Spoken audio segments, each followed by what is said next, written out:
Welcome back to IBTV's newest MMA show, TakeDown. I'm Evan Hertzog, my friend Albert Rosales, and in our second segment of the day, we're going to talk about the other promotion's big fights last night.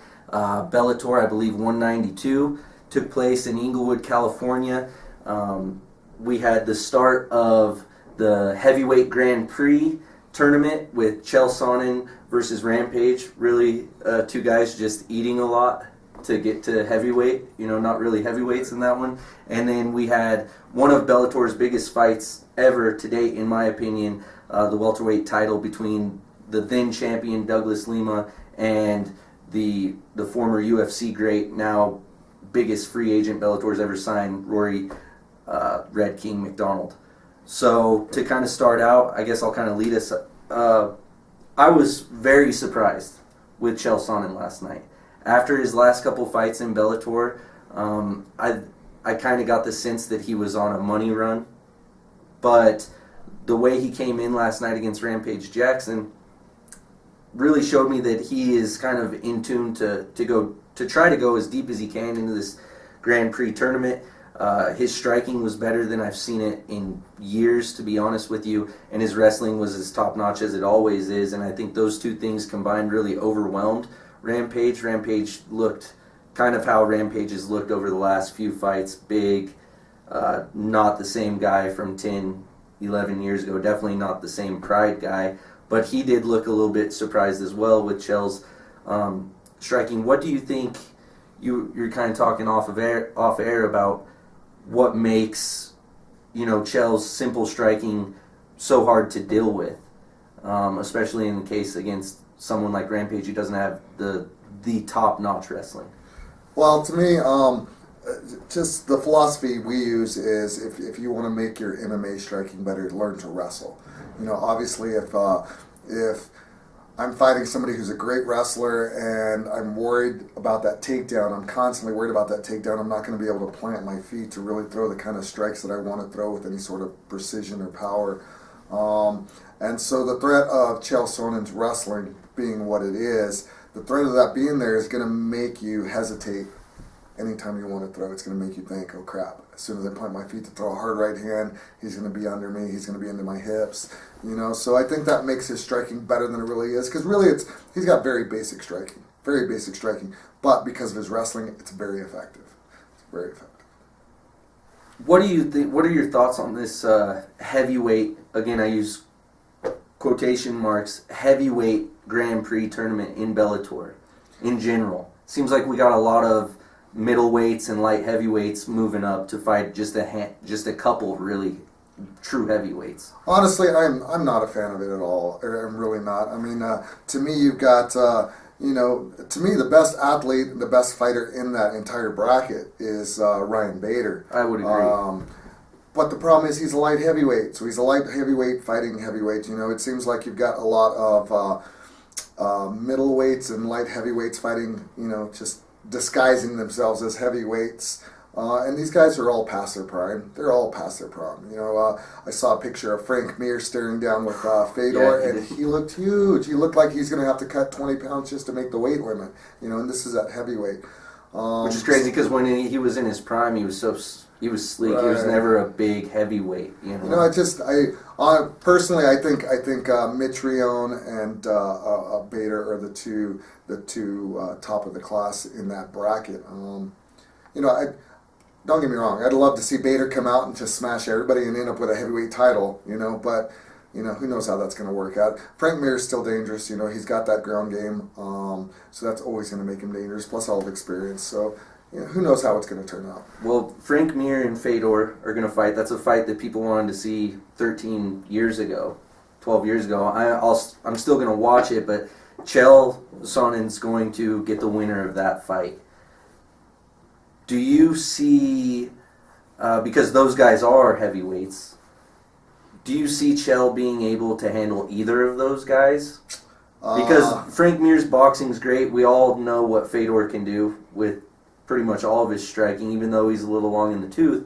So's Chael. So are a lot of these guys. So do you think he can move past that, or was last night kind of the big win for Chael in the Grand Prix? Honestly, I think I can't see any way in where I envision Chael beating Frank Mir. I just can't. I think there's too much size, plus the ground game of Mir. That's exactly where he wants to be anyways. So I think Frank is a very bad matchup for him. Fedor, on the other hand, I think Chael would beat Fedor. Do you think Chael beats Fedor in pride, like prime Fedor? No. No chance. I don't think so. I think what he is now, the fighter he is now, I think so.